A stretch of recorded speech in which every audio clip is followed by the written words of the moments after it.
He'll introduce you. Okay, ma'am, we are live. We can begin.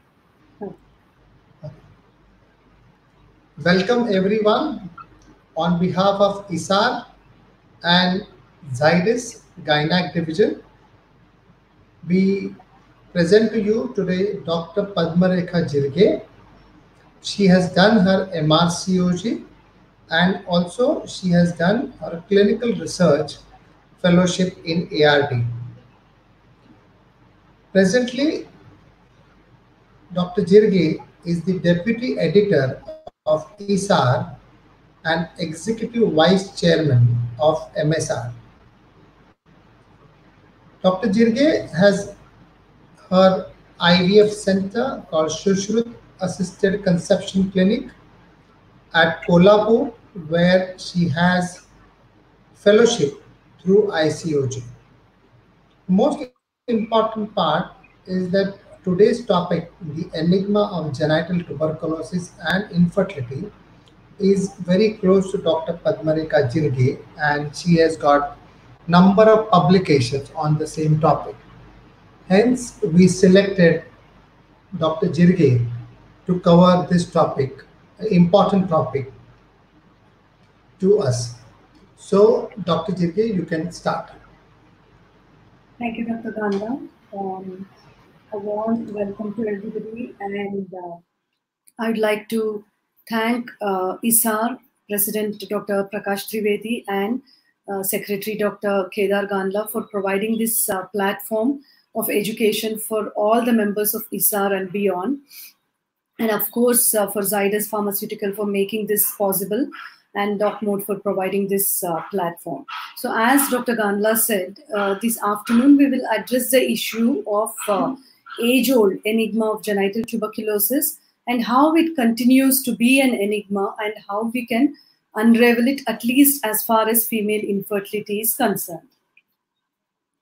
We all know that India is a very high burden country for tuberculosis, one of the highest burden countries indeed, and the global incidence is about 10 million per year. Genital tuberculosis is one of the commonest forms of extrapulmonary tuberculosis, and it is estimated to cause about 5 to 20% of female infertility. What is very important is that infertility may be the only symptom of genital tuberculosis, as has been very amply highlighted in the WHO TB global report and also our national guidelines, Index TB guidelines. So what we will do today is to try and establish the link between genital tuberculosis and female infertility, and then deal with the diagnostic challenges of dealing with tuberculosis itself and also its effect on the genital tract, and how do we manage the genital tuberculosis and also the tuberculosis related infertility. So first, coming to the link between genital tuberculosis and infertility, I think what made it very easy to analyze the impact of tuberculosis on the genital tract has been the introduction of laparoscopy into our routine practice. Very early on, through laparoscopy, it became very evident that it can cause devastating damage to pelvis, various types of tubal blocks and tubo-ovarian masses. And with the advent of IVF, it did become obvious that the results may not be as equivalent to as we see in other forms of tubal infertility. And 10 years down the line, laparoscopy still continues to play a very important role in the diagnosis of female tuberculosis. And also we have learned that it's not only infertility, but in those who manage to conceive with genital tuberculosis, it can lead to congenital tuberculosis as well. So what we can actually say is that genital tuberculosis continues to be an important cause of infertility. Laparoscopy plays an important role in its diagnosis, and it can lead to extensive structural damage to pelvic organs. And rarely it can lead to transplacental transmission and neonatal tuberculosis as well. So again, with the advent of IVF, we got more insight into the various problems we may face with tuberculosis. In that, with structural damage to pelvic organs, IVF obviously becomes the most preferred modality of treatment. However, the results may not be as good as other types of tubal infertility, because there could be other mechanisms involved, such as latent infection affecting other parts of the genital tract. And hence, these women tend to have a need for higher doses of gonadotrophins, suboptimal response, poor oocyte and embryo quality, and poor implantation rate. So we need to think not only of the tubal problem caused by tuberculosis, but we need to be aware of the endometrial and ovarian involvement as well, which can be very subtle and undiagnosed. Very recently, we did actually come across this publication which did show that even in women where there was no evidence of tuberculosis, that is, when there was no clinical diagnosis of tuberculosis, actually diagnosing it through molecular methods and treating it can lead to an improvement in the pregnancy rate of these women compared to an unexplained type of infertility. And this is extremely important to note, which basically is suggesting that latent tuberculosis does exist, and its treatment can lead to better pregnancy rate. So we can say that genital tuberculosis continues to be an important type of female infertility, and it's a common cause of failure of all modalities of treatment, including IVF, if it remains undiagnosed. Most commonly, we think that tubes are the only affected organs, but in up to 50% of them, endometrial involvement can be there. And in up to 30% of them, ovarian involvement can also be there. So we need to evaluate the genital tract completely and not limit our assessment to tubes alone. And if diagnosed and treated before visible structural damage, what is very heartening is that nearly 50% of them conceive without IVF. So then where are the difficulties? Where do we face challenges? It is in fact in the diagnosis of the condition itself.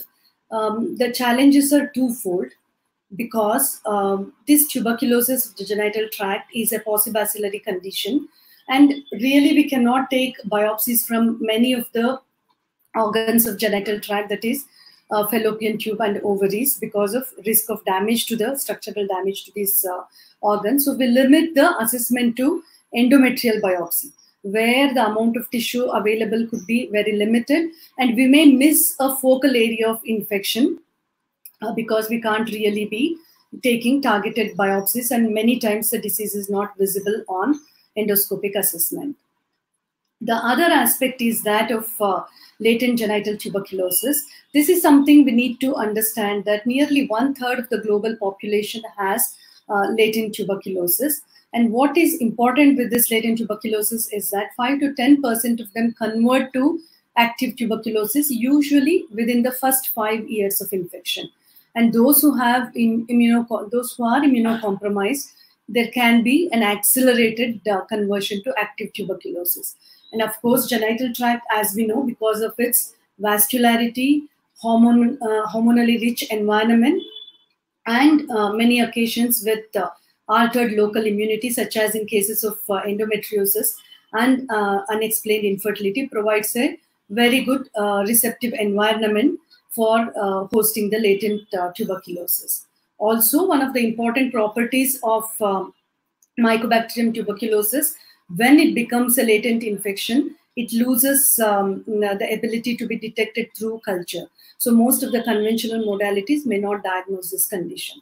But why it is important is that even in a latent state, this Mycobacterium tuberculosis antigens elicit immune or inflammatory reaction from the host tissue, leading to a silent damage to the organ at molecular or cellular level. And this article from Lin and Flynn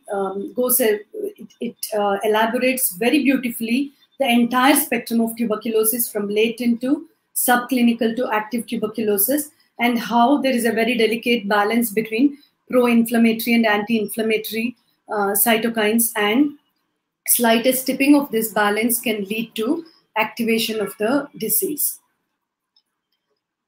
So understanding the diagnostic challenges, the Index TB guidelines are national guidelines for the diagnosis of both pulmonary and extrapulmonary tuberculosis, have given guidelines as to how we should be going ahead in diagnosing the condition. And as far as female genital tuberculosis is concerned, presumptive diagnosis means presence of symptoms and signs of tuberculosis. I'll elaborate on that in a little while. Then if there is any suggestion of presumptive diagnosis of tuberculosis, we need to look for clinical diagnosis and bacteriological diagnosis. What we mean by bacteriological diagnosis is a positive microscopy, culture, or validated PCR-based test. And what we mean by clinical diagnosis is strong clinical suspicion despite negative bacteriological tests, plus presence of other evidence, such as through imaging modalities or histological findings or ancillary diagnostic tests. So now coming back to what we mean by presumptive diagnosis of female genital tuberculosis is that any premenopausal woman presenting with infertility, menstrual problems, unexplained abdominal pain or pelvic mass should be suspected of having tuberculosis. And also ectopic pregnancy and or cervical and vulval lesions can be rare presenting features of genital tuberculosis. So basically we need to have a high index of suspicion for diagnosing female genital tuberculosis on many of the occasions. Then moving on to clinical diagnosis, usually if there is suspicion of tuberculosis, we all would agree that we initiate a series of tests, most commonly radiological tests through ultrasonography or HSG. Very rarely MRI may be necessary. Then direct endoscopic assessment through laparoscopy and hysteroscopy. Sometimes, in the course of events, immunological tests have been used, and we will see how helpful they are. And with the recent evidence, we also need to look at the ovarian reserve to see whether there is any involvement of the ovary because of tuberculosis. Now, looking at the ultrasound picture, we are all very familiar with consistently thin endometrium or adhesion within the endometrial cavity, or even fluid collection or gross adnexal lesions. But when we think of thin endometrium, it's also important that we correlate the endometrial thickness with the day of the cycle, follicle size, and if there has been any recent therapy with clomiphene citrate before jumping to the conclusion of female genital tuberculosis. Also, we should take this opportunity to look at the ovaries and see what the antral follicle count is. With hysterosalpingography, we are all very used to gross damage to the tubes being evident as hydrosalpinges or cornual blocks. But what is very important is to look at the endometrial lining contour or the outline very carefully to see whether there are any fine irregularities, which could be the earliest indication of endometritis. So it is very, very important to look at the film rather than just going through the report. Of course, gross destruction of the uterine cavity is all too visible through HSG, through very irregular and thin and small endometrial cavity. Now, if any of these features are required, then we need to consider endoscopic evaluation, and laparoscopy has been considered as a gold standard for clinical diagnosis of female genital tuberculosis. Again, we may see a spectrum of damage to pelvis through large hydrosalpinges, frozen pelvis, extensive adhesions, and rarely, miliary tuberculosis with fine tubercles all over the pelvis, or very focal tubercles can be easily missed. So we need to examine the pelvis very carefully. And occasionally we may actually see this picture of Fitzhugh-Curtis syndrome with extensive perihepatic adhesions. Hysteroscopy and the role of hysteroscopy in evaluation of female genital tuberculosis has come into picture more recently than laparoscopy. Again, we may see a spectrum of problems from thin, bald endometrium to patchy areas of inflammation, or actually multiple adhesions, which may have to be dealt with through operative hysteroscopy. Various immunological tests have been used in the last 1.5 decades or so for the diagnosis or to aid in the diagnosis of female genital tuberculosis. Tuberculin test has been, very widely used, but in a country where tuberculosis is highly endemic, it's not recommended because it can be misinterpreted. And similarly are the ELISA tests of serum IgG and IgM for tuberculosis. They are very non-specific and should not be done as a diagnostic test for tuberculosis or treating these women. IGRA, again, the serum tests like TB spot or gold spot test should not be used as per WHO recommendation for the diagnosis and treatment of female genital tuberculosis. Very recently, we have actually come across evidence or building up of evidence to show that even though we may not be able to diagnose the involvement of ovaries through laparoscopy, actually by assessing the ovarian reserve tests and using them as surrogate markers, we can identify a correlation between presence of tuberculosis, latent genital tuberculosis, and damage to the ovaries. So this is something we need to consider in women who are otherwise labeled as unexplained infertility and who may be having abnormally low ovarian reserve markers. With the advent of AMH and AFC, it's become very easy to assess the ovarian reserve. These tests have very high sensitivity and specificity, both these tests, for identifying the reducing ovarian reserve. And if we do encounter these abnormalities, we need to suspect the presence of genital tuberculosis, maybe in latent form, and we need to proceed with further assessment. So when we have suspected, when there has been a presumptive diagnosis of genital tuberculosis, and there are some pointers in the clinical diagnosis pointing towards presence of genital tuberculosis, should we at this juncture itself initiate treatment with anti-tubercular drugs, or should we try and get bacteriological diagnosis? These are the dilemmas we need to address, because a complete understanding of this aspect is very, very important for us to effectively both diagnose and treat these women with genital tuberculosis. Again, Index TB Guidelines has referred to this aspect and has made very important, has provided important advisory. It acknowledges that infertility is a serious adverse outcome of genital tuberculosis. And out of these infertile women, about 11% of the patients with genital tuberculosis will have absolutely no symptoms of tuberculosis apart from infertility. Any premenopausal woman with infertility should be investigated for genital tuberculosis. Also, the guidelines acknowledge the limitations of conventional bacteriological tests. However, it stops short of recommending PCR-based tests, even though it says appropriate PCR-based tests should be used. It stops short of recommending which are these tests, and the current efforts are ongoing to identify the best modality of diagnosis, molecular diagnosis for genital tuberculosis, and I'll come to that a little later.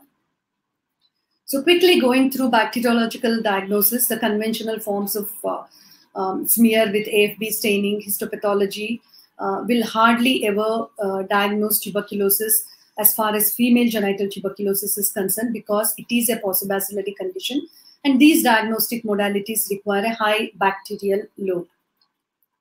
Coming to bacterial culture, even though it requires less bacterial load than the previously mentioned test, it still requires about 100 organisms per ml. It has very high sensitivity in that if it is positive for Mycobacterium tuberculosis, definitely there is tuberculosis, but has low specificity, again because of the possibacillary nature of the condition. And as I alluded to earlier, if it's latent tuberculosis, a culture cannot diagnose the Mycobacterium tuberculosis in latent form. With BACTEC culture, of course, the time needed to diagnose the condition has come down, which is a great improvement in this regard. Coming to the molecular diagnosis, which are the mainstay of diagnosing female genital tuberculosis as of today, the most widely used test is DNA PCR, where identification and amplification of antigens specific to Mycobacterium tuberculosis is performed. These tests have high sensitivity and specificity. There have been initial concerns regarding high false positivity, and that has been ruled out in the recent years with better understanding of the probes which need to be used for appropriate diagnosis of female genital tuberculosis. RNA PCR is equally effective. However, it has to be done as an in-house test, and it cannot be transported long distances, so it has limitation practically. Just the presence of 1 to 5 bacteria per ml of tissue is sufficient for diagnosis of tuberculosis through DNA PCR. Then comes whether we should be using the commercially available platforms, because it's very easy to perform tests through these commercial platforms, or whether we should really be looking at homebrew tests for DNA PCR. We do have two types of commercial platforms, that is GeneXpert and TrueNat, which is an Indian manufactured commercial testing for tuberculosis. Again, both these report a low detection rate for genital tuberculosis. This is attributed to the need for a different technique to lyse the endometrium to extract tuberculous bacilli from the endometrium compared to pulmonary samples such as sputum. Also, another hurdle we face in our countries, there are different types of, there are two very predominantly different strains of Mycobacterium tuberculosis present in our country. One is called the South Indian, the other one is the North Indian form. And we need to be having the probes to identify both these subsets of bacteria if we need to have effective diagnosis. And here comes the benefit of using homebrew or multiplex real-time DNA PCR. I just want to make a clarification about, RNA PCR is also called RT-PCR, that is real-time PCR, whereas, that is reverse transcriptase PCR, and DNA PCR is, it's not RT, it is real-time PCR. So there shouldn't be any confusion between real-time PCR and reverse transcriptase PCR. These homebrew PCRs with multiplex DNA probes they do have very high specificity and sensitivity for diagnosis of very possibacillary extrapulmonary tuberculosis, including female genital tuberculosis. There are other modalities which have been hardly explored, which may turn out to be equally helpful and less expensive compared to PCR, that is immunohistochemistry. It's again very widely used in ocular diagnosis of ocular tuberculosis, hardly ever been reported in the context of female genital tuberculosis. So as expected, when we compare various modalities of testing, culture and BACTEC culture and PCR have the highest sensitivity and specificity, and PCR improves the sensitivity and specificity of the culture as well. Combination of the two has a better sensitivity and specificity. Again, the same has been proved through a clinical study where clinical diagnosis of tuberculosis was attempted through laparoscopy and hysteroscopy, both of which could detect up to 50% of the cases where there was suspicion. Histopathology and smear, very low detection rate. Liquid culture, again about 15% detection rate, whereas PCR in-house, multiplex PCR had the highest detection rate of all. So PCR is the mainstay of diagnosis in majority of the female genital tuberculosis, but where the gray area remains is to choose which PCR and how many probes need to be used for the diagnosis of accurate diagnosis of genital tuberculosis. Of course, these probes would change from one geographic area to the other depending on the predominant strain genotype present in that geographic area.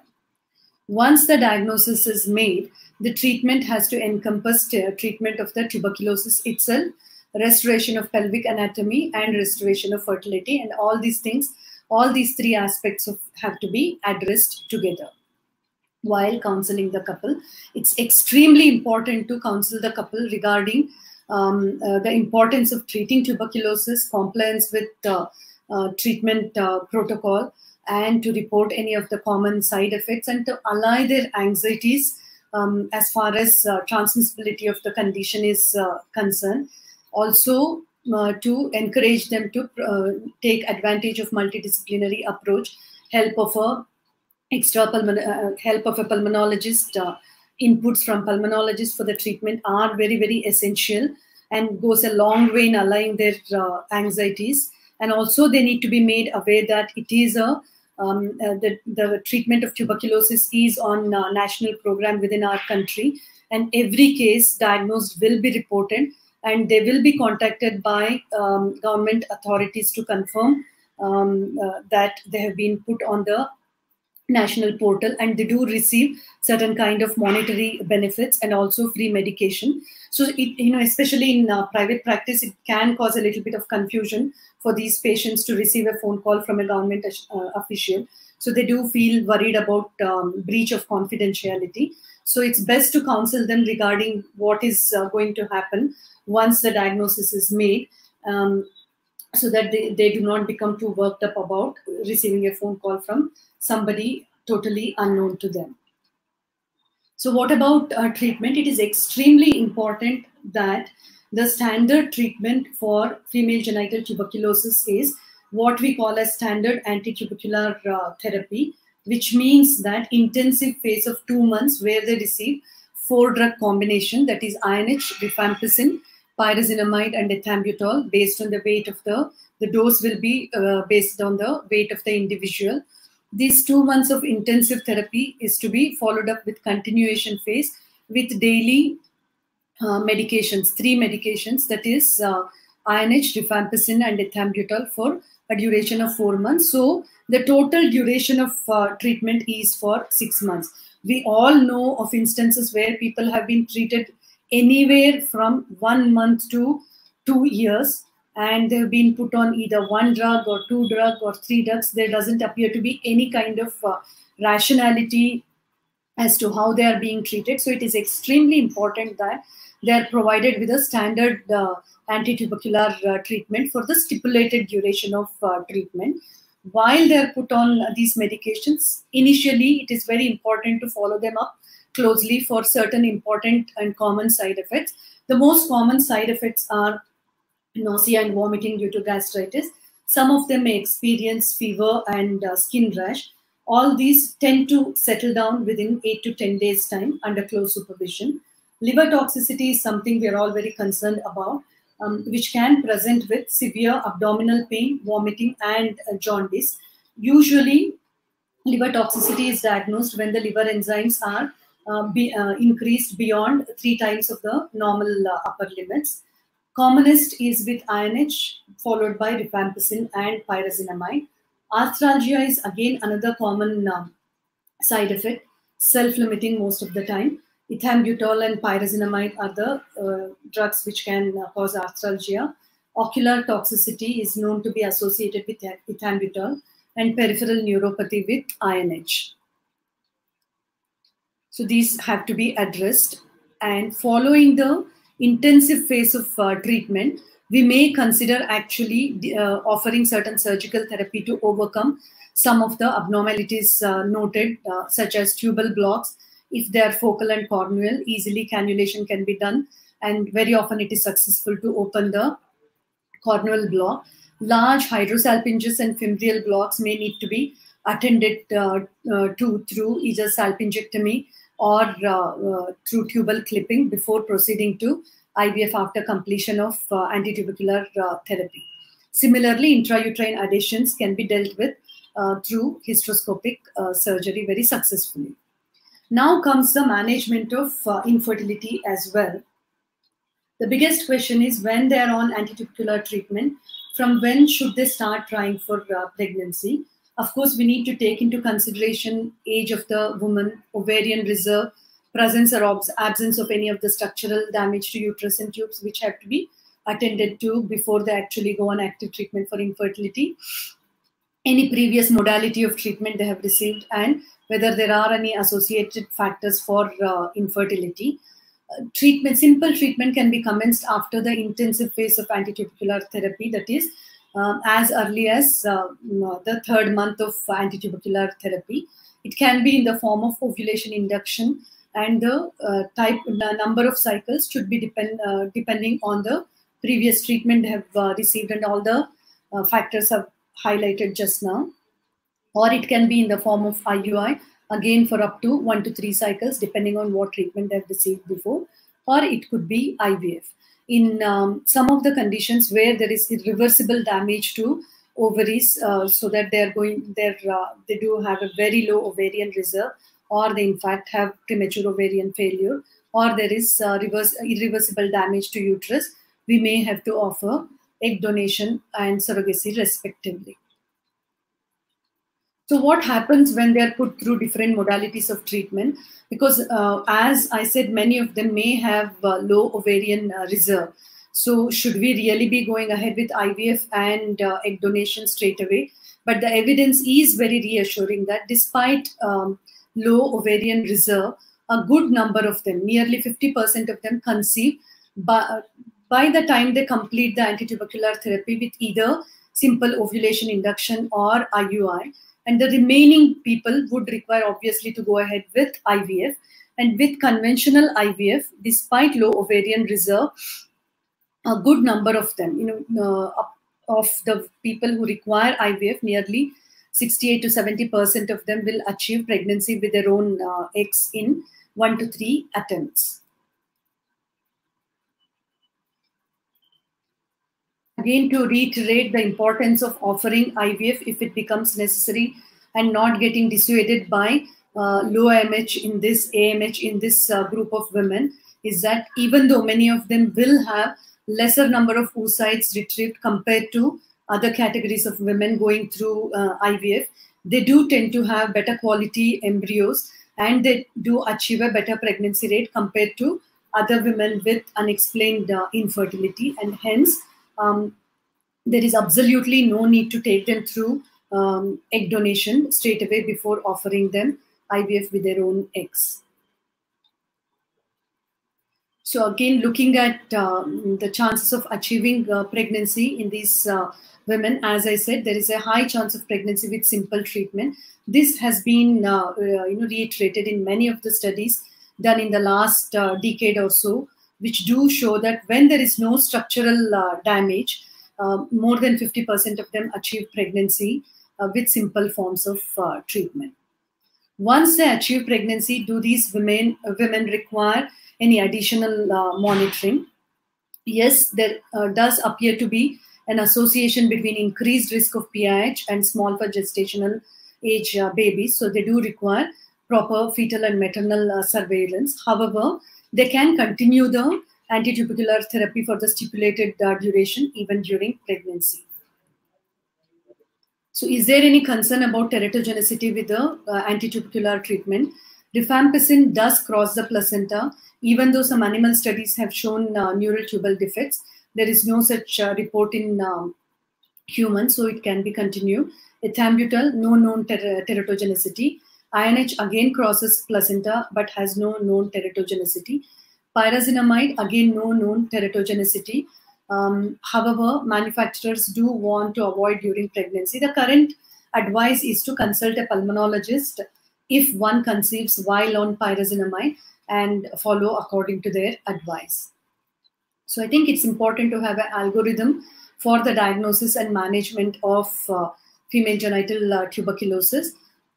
In all infertile women, we would, as we would do for anybody, they should go through initial evaluation and some therapy if no obvious abnormality is indicated.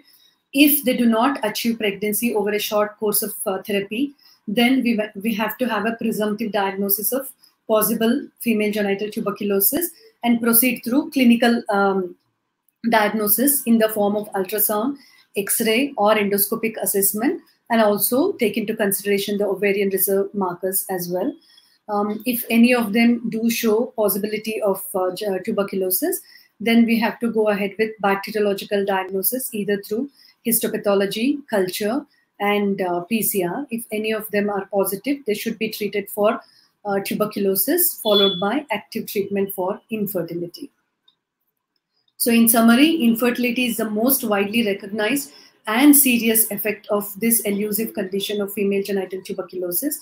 So we need to have a high index of suspicion. Clinical diagnosis is mainly by laparoscopy supported by radiological assessment. Role of hysteroscopy has been understood in the recent years. Bacteriological confirmation is always ideal but is challenging. Molecular diagnosis offers the best hope for diagnosis, bacteriological diagnosis in women with female genital tuberculosis. Once confirmed, they do need to receive 6 months of standard antitubercular therapy. We have to remember that there are national guidelines, and we need to adhere to these guidelines under all circumstances. Major problems are what we are facing at present is delayed diagnosis and not having a uniform policy for diagnosis or treatment. We need to standardize the conditions under which molecular tests should be done and the nature of these molecular tests that need to be done and the place where they should be done.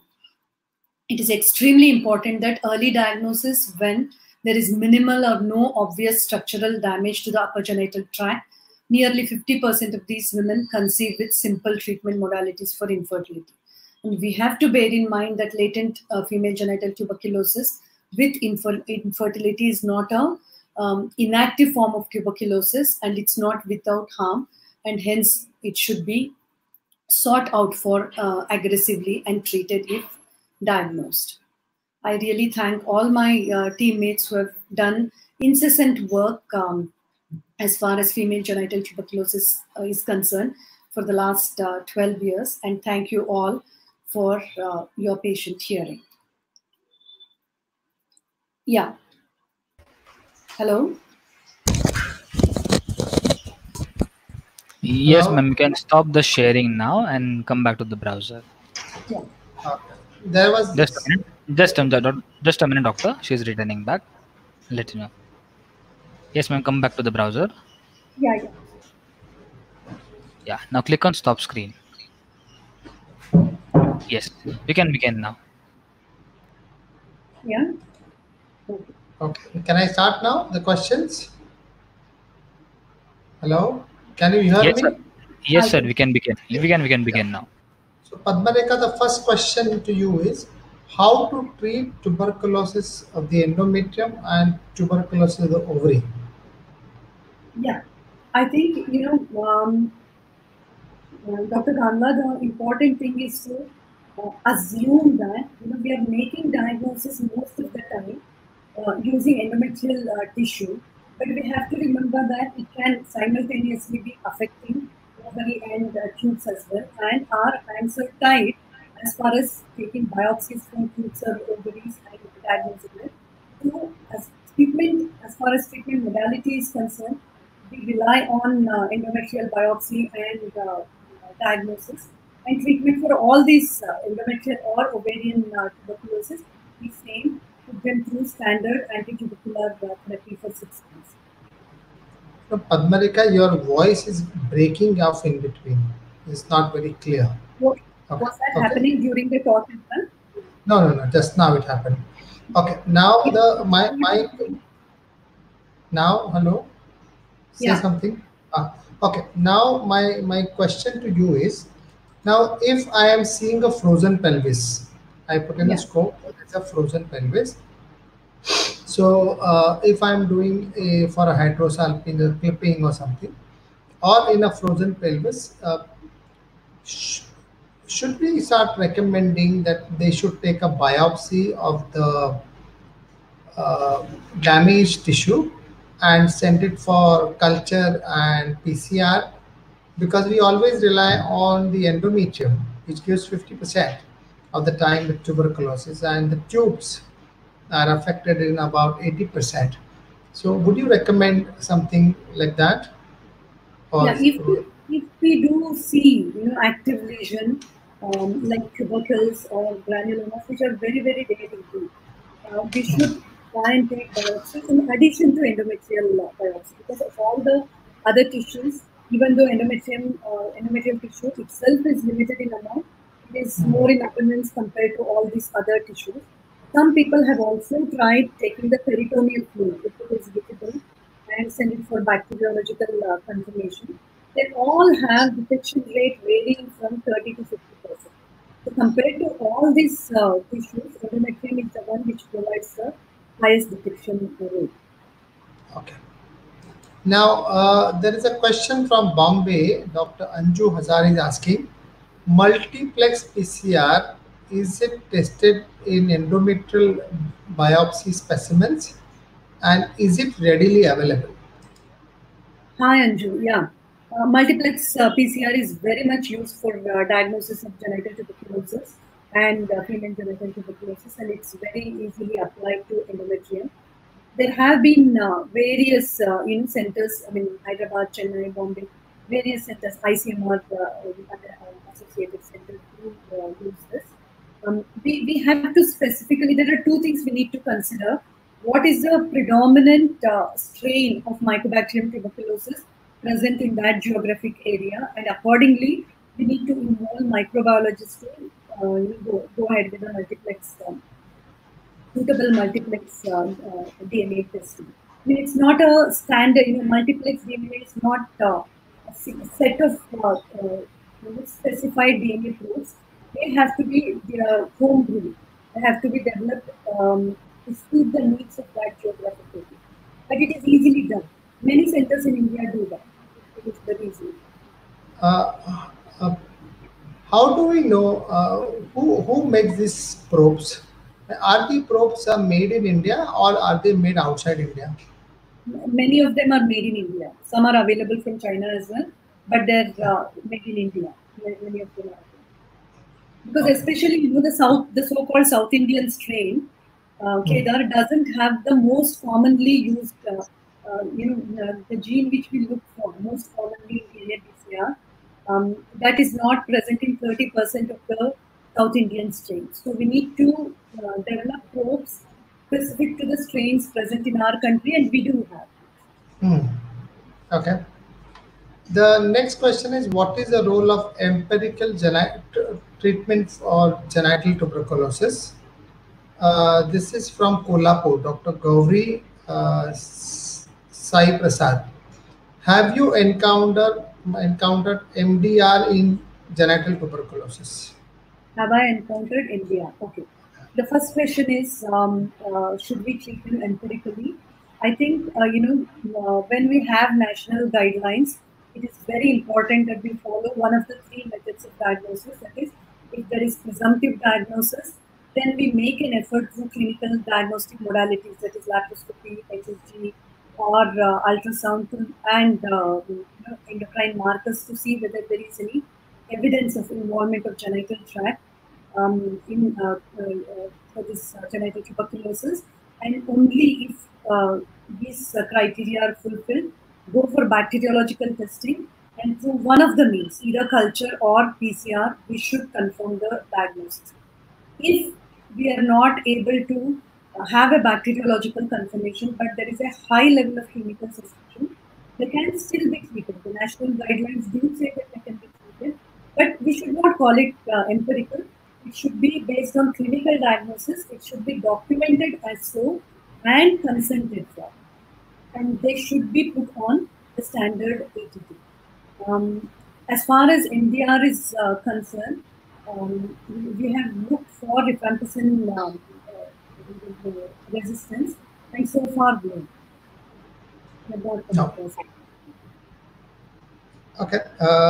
My question to you is, when there are a lot of people think that collecting menstrual blood for doing TB PCR is the most appropriate method. What is your take on that?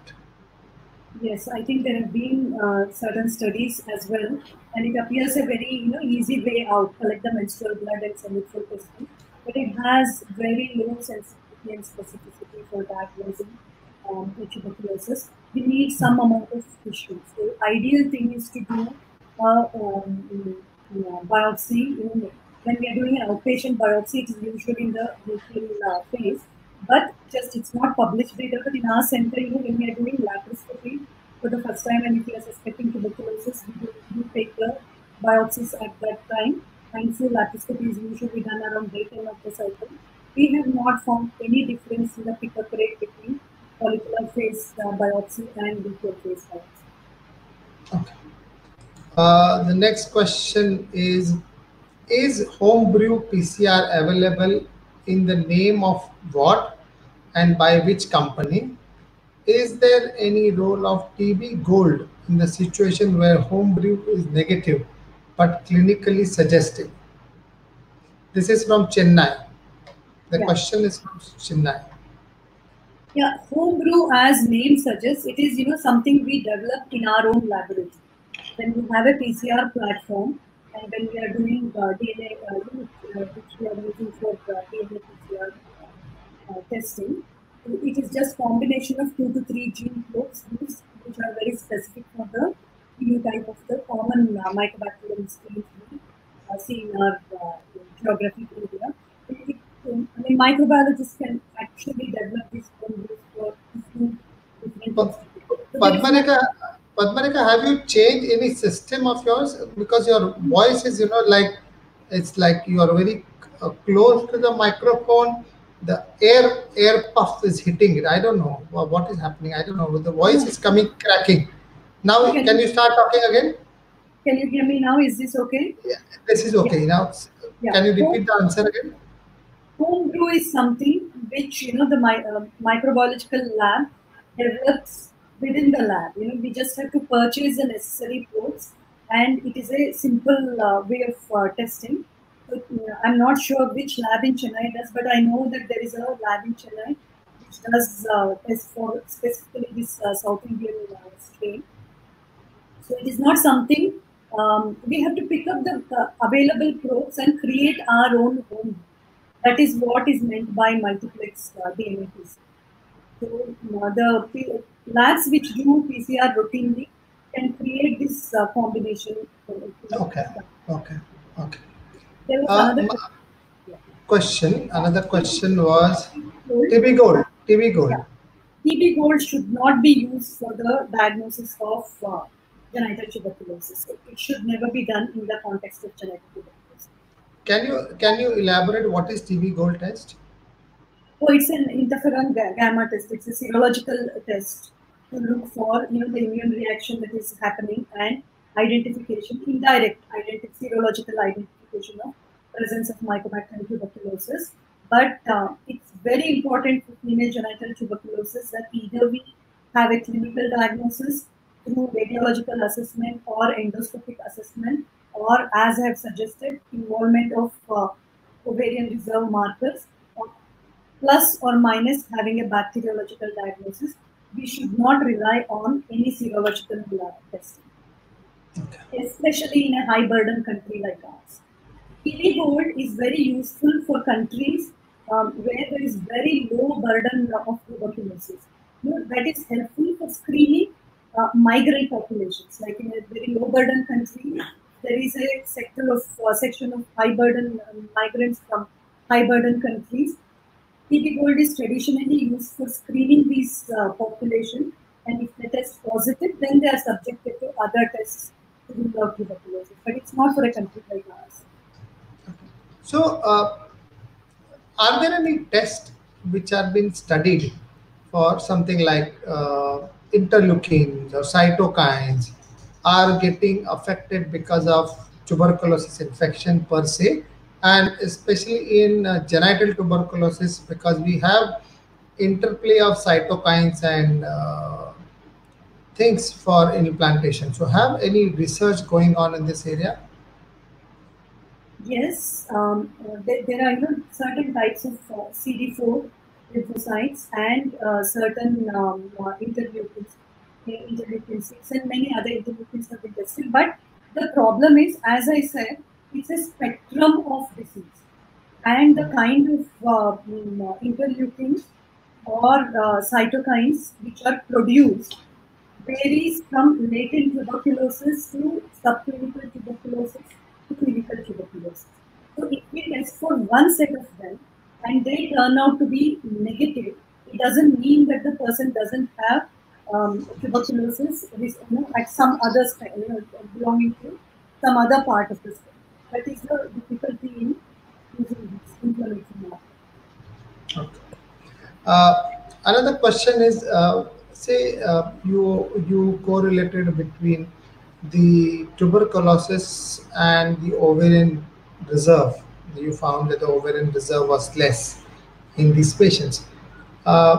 Did you theoretically and hypothetically, uh, will it be worthwhile looking at the uterine artery flow and infundibulopelvic ligament flow to the ovary and say that maybe the blood flow to these organs are compromised because of high resistance, and this infection could have been responsible for that and leading to apoptosis and the ovaries becoming smaller? Has this hypothesis, can it happen this way, or what is the hypothesis of decreased ovarian reserve in tuberculosis? As far as Doppler studies, role of Doppler studies is concerned, there have been two studies. One looking at the endometrial Doppler changes um, before treatment with antitubercular drug and after treatment with antitubercular drugs, and then it shown some improvement in the endometrial Doppler flow. There is one study coming from AIMS which has actually combined the ovarian reserve markers. They did not look at AMH. It was sort of slightly prior to AMH era. We looked at inhibin B and basal FSH and ovarian Doppler. And they did find that there was some reduction in the peak flow, systolic flow in the ovarian Doppler study when female genital tuberculosis was diagnosed. But there has been no study post treatment as far as the ovarian is concerned. I think it's very difficult to try and see what is happening within the ovaries because we cannot do direct biopsies and look for inflammatory markers or any other changes. There has been one study which has actually done endovarian biopsy and looked at the presence of bacteria itself, and they have found in up to 40% of the suspected cases mycobacterium bacillar DNA was identified, and they have also tried to look at various inflammatory markers, and some of them have been found to be present. So it is, I think it's an immunological or pro-inflammatory reaction happening within the ovary. If not treated, leading to vascular damage eventually and fibrosis. Then, okay. Effect of tuberculosis on the cervix and cervical canal. I think cervix is traditionally, conventionally said to be involved in up to 3 to 5% of the cases of tuberculosis. Some of the rare cervical ectopic pregnancies have been attributed to damage to the cervix due to tuberculosis. But what we commonly encounter is cervical stenosis in somebody who has never had any dilatation of the cervix or any such procedure done. And that can be very, very resistant for treatment, including, IUI or difficult, can be difficult. What sample is required for DNA PCR, tissue or blood? Tissue. Diagnosis is always tissue diagnosis. Okay. Now, there is one question of mine to you is, since we look at female tract and we always look at tuberculosis also is genitally sexually transmitted, has anybody looked at males as a TB PCR done on semen sample, and if yes, what are the reports on that? I think the commonest finding in men is either like a swollen, an enlarged testis or very bead-like epididymis on palpation. When the urologist examines them, thickened vas, thickened cord structures. And sometimes, like this beaded, typical beaded feature can be present. And if they're suspecting urogenital tuberculosis in men, if there is some renal involvement, if there is repeated UTI, urine is a very good source for diagnosis. And semen can also be used for, can be subjected to the same types of tests as But there has been no study till now thinking that in a man with say OAT, thinking that they may be having empirical latent tuberculosis and treated according to not empirically, clinically suspicious patient and treated with anti-tuberculous drugs and looking at change in the parameters or anything like that. No such studies? No. No. As I said, Okay. neurogenital tuberculosis, like where there is some renal involvement of urinary tract, so there could be coexisting genital tuberculosis. But these are the people who are more likely to get infected with that due to this suspicion of urinary tract involvement. I will tell you one study, if you add my name into line of publications, that those are the patients who come, female patient who comes positive for tuberculosis, okay, by TB-PCR or whichever technique. Why don't you test the man, her partner, and see whether how many of them are also positive? We have tested about 52 of them, and Wow. we haven't found any correlation. And We have not be positive. So I don't know whether it's the right kind of test being done or not, but we haven't found it. we have done about 10 of them long ago when the DNA PCR was there, and we got almost 50% patients positive, and then I stopped doing the test. So something to look forward. Okay. Then role of interferon gamma, TB gold, bacterially unproven tuberculosis when we have a clinical suspicion. She's been attended. How do you follow up a patient on AKT? For example, they want to know how frequently one does liver function test. I would change this and say, is it necessary to do the whole liver function test, or it's okay if you do SGOT, SGPT, alkaline phosphatase, BUN, creatinine, and uric acid? What is your take on the test and frequency of test? I think the baseline test should be complete liver function bilirubin and it should be done around unless approximately 3 therapy, and then at least once a month for the next 2 to 3 months. If they're okay with that, we will continue. Okay, and you recommend doing full LFT, or only the liver function test? Means the liver enzymes. Follow up liver enzymes. Follow with liver enzymes. Okay, great. Then can you leave the lab, please, to diagnose the patient accurately from Chennai? So he wants to know that, I think, home brew testing, he wants to know the lab. I think so.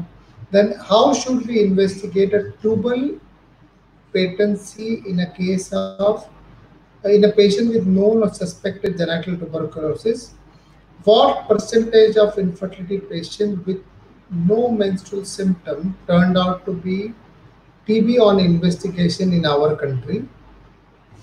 Is there a role of बहुत बड़ा कर दिया तूने, मेरा question ही miss हो गया.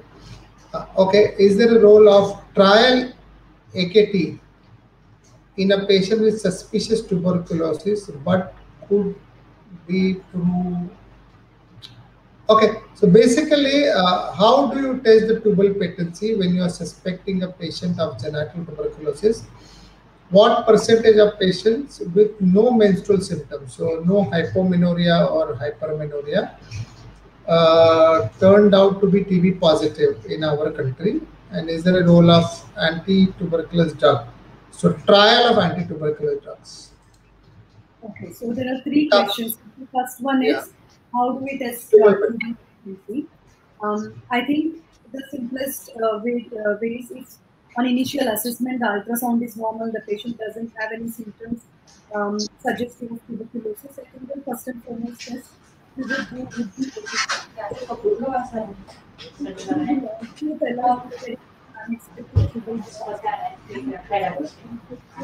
Evaluate for tuberculosis and then proceed for laparoscopy at a later date for corrective ultrasound.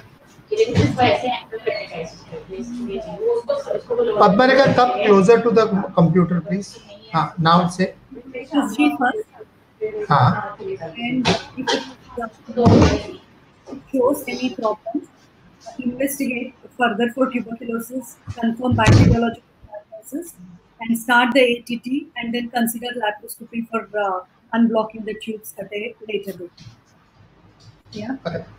Okay. The second question was trial of AKT. Yeah. So I mean, I think there is a question about if somebody doesn't have any symptoms, menstrual symptoms. Yeah. Yeah. What to do then?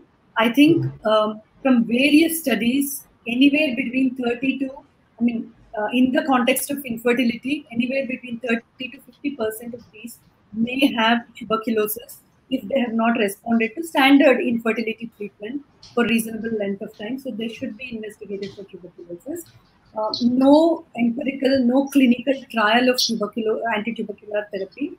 Either we make a clinical diagnosis through any of the radiological or endoscopic assessment and confirm bacteriologically, or if bacteriologically negative, label it as clinical diagnosis and treat them with full 6 months of ATT. Okay, the next question is, if the patient is conceived during the medical treatment and realized late or came to us late, what next? This is from Pune. There is one Dr. Sachin and Shah. I think it is absolutely okay. The more important thing is that they have continued with their ATT. As I showed in my presentation, I mean, hardly there is any evidence to say that there is any teratogenicity. The only drug concern was pyrophenolamide. In the most recent advice, if the terminologist thinks that they need to be on pyrophenolamide, pregnancy can be continued. But anyway, pyrophenolamide is stopped. So they don't need to continue with they have to be reassured that it is important that they complete the therapy. I think the doctor also needs to be reassured that the patient can be continued on medical treatment rather than stopping the treatment. There is a case, 26-year-old had a abdominal tuberculosis, taken ATT for 6 months, had a tubal pregnancy on the right and the left tube. Now pelvic cavity is plenty of fluid, blood fluid, endometrium negative for PCR. What to do next? Trivandrum. Fluid is in the endometrium or?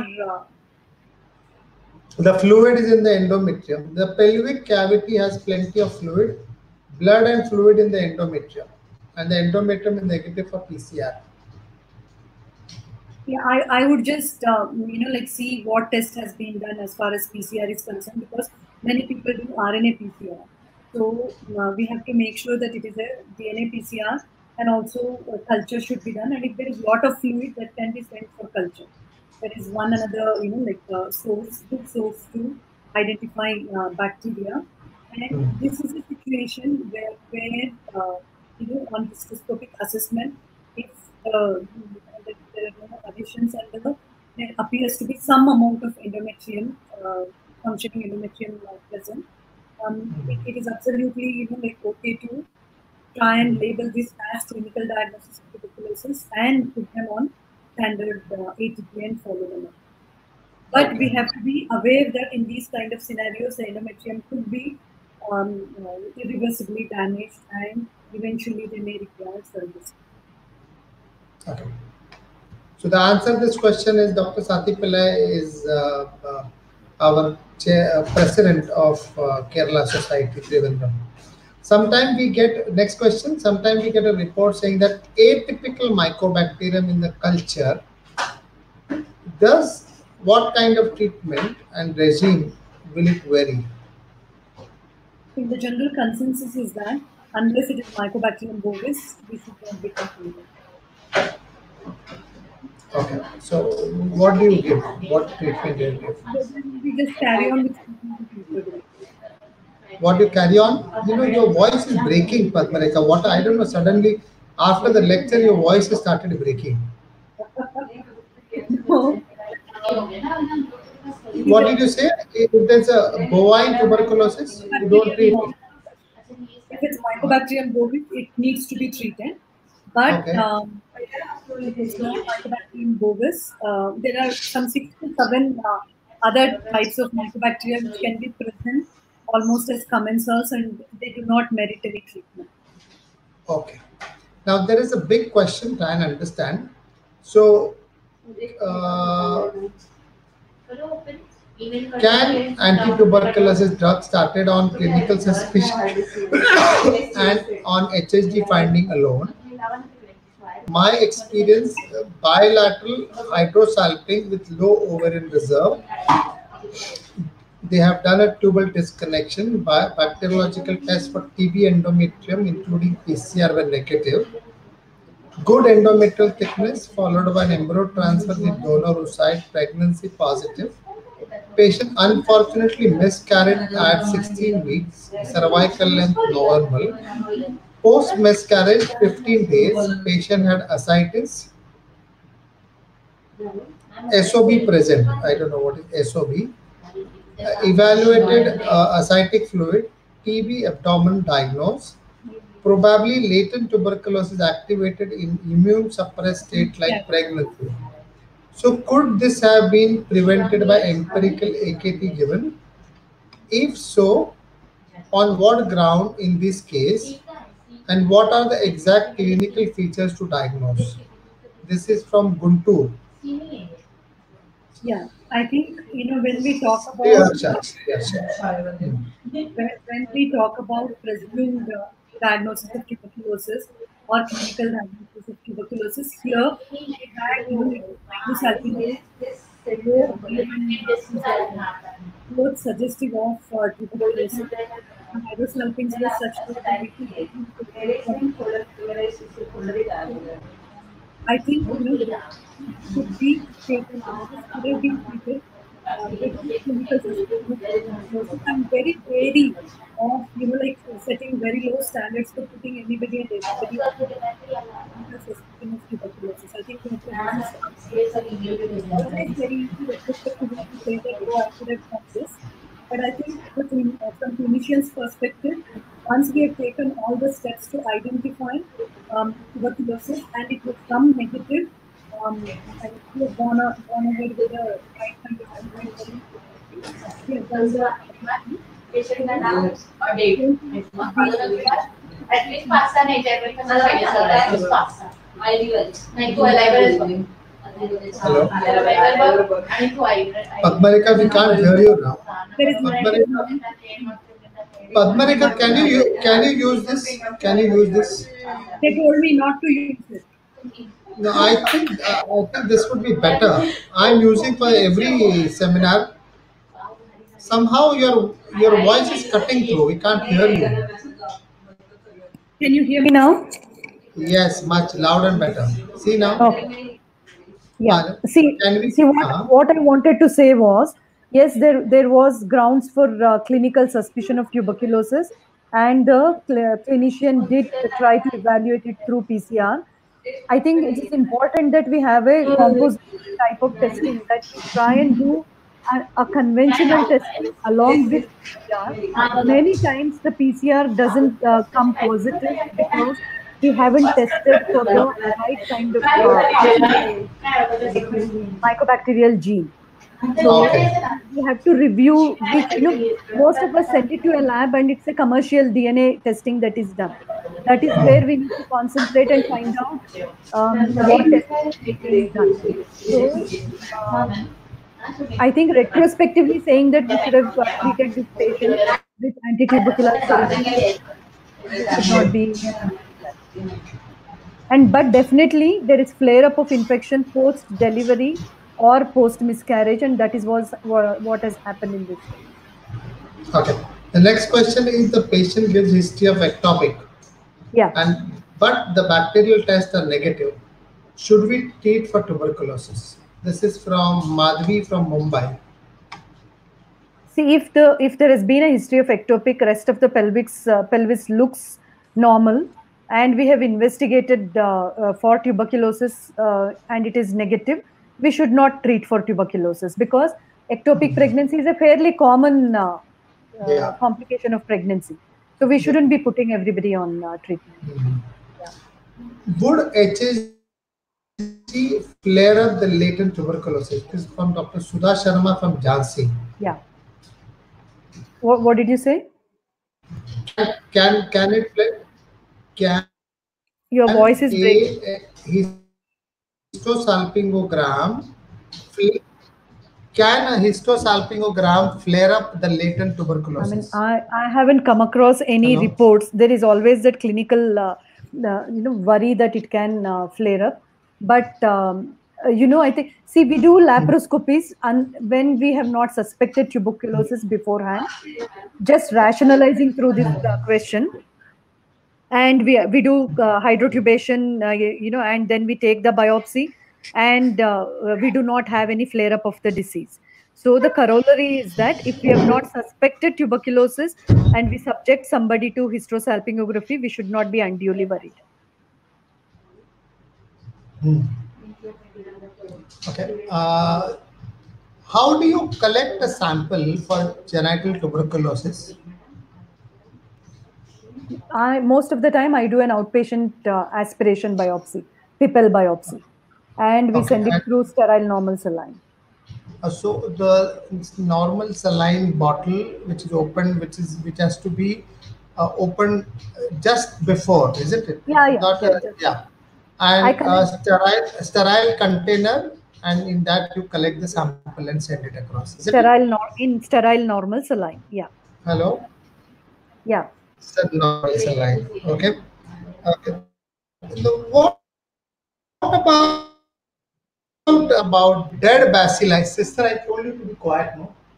Dead bacilli giving a false positive test.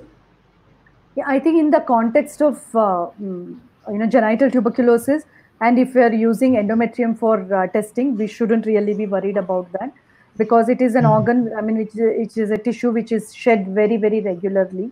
So it cannot be, I mean, I think the general consensus is that it won't be accumulating dead bacilli from somewhere for long enough. There was an argument that you collect a PCR, and when you take the sample out in the air, so the air also contains the bacilli, and this bacilli could give false positive. So is there a technique? Is there a technique? What I mean to say, is there a technique to identify intracellular tuberculosis versus the external contamination? No, not through PCR. I think, but the important thing is, gynae OPDs. I mean, we are not talking about a respiratory clinic. Most of the gynae OPDs do not have, high burden of tuberculous bacilli being around. So, excellent. That is a very, very good question.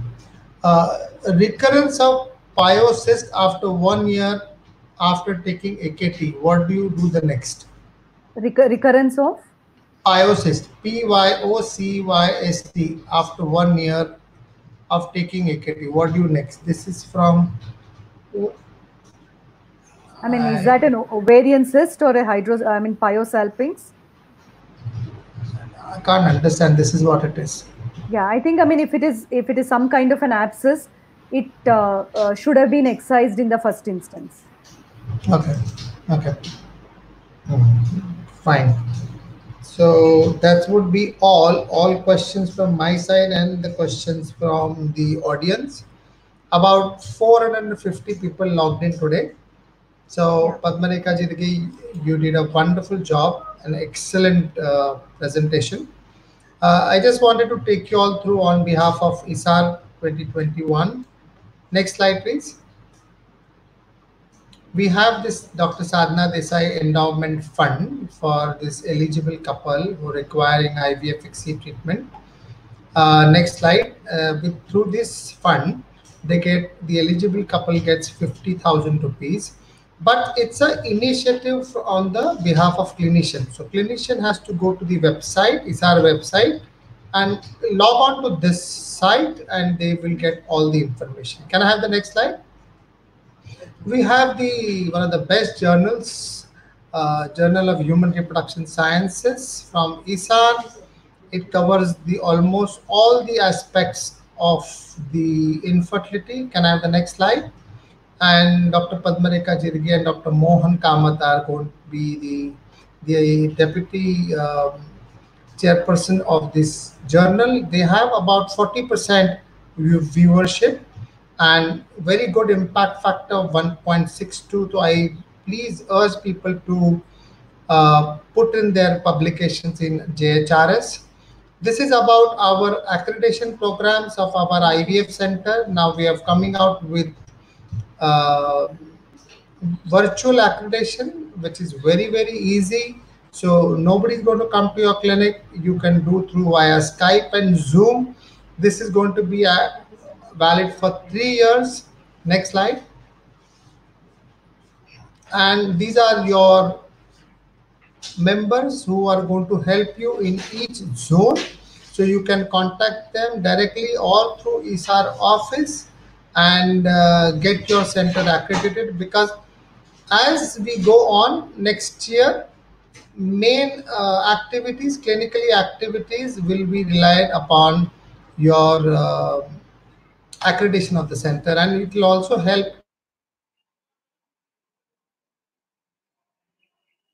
to get accredited when you are trying to get accreditation done for ICMR. So thank you very much. Thank you, Doc Mode. Thank you very much. Thank you very much. Thank you.